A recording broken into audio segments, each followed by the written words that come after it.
Cyclone Gabriel has moved away from New Zealand's North Island, but it has left devastation in its wake. Tragically, at least 4 people have died and there are now fears for many more. Emergency services are only just getting a grasp of the scale of this disaster, which has forced more than 10,000 people from their homes.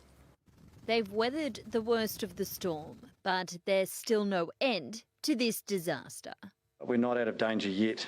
At least 4 lives have been lost so far to the destruction wrought by Cyclone Gabriel. 3 people in the hardest hit Hawke's Bay.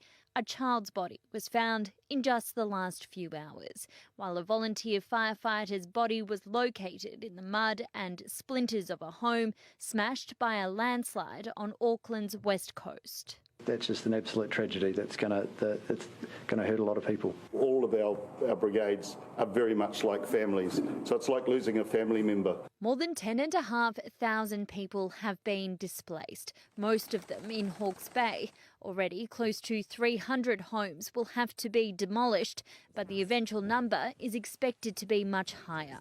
It's beyond devastation. There's so many houses that have been wiped out. The focus of emergency services is still very much on rescue and not recovery. On top of the 300 people pulled from their properties yesterday, dozens more needed help today.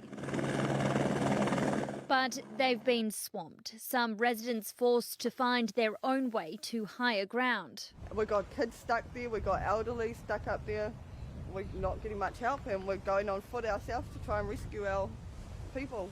With roads badly damaged or buried under landslides and bridges simply washed away, communities across the North Island will be cut off for weeks. Communications are down, power is patchy, and people's supplies of food and water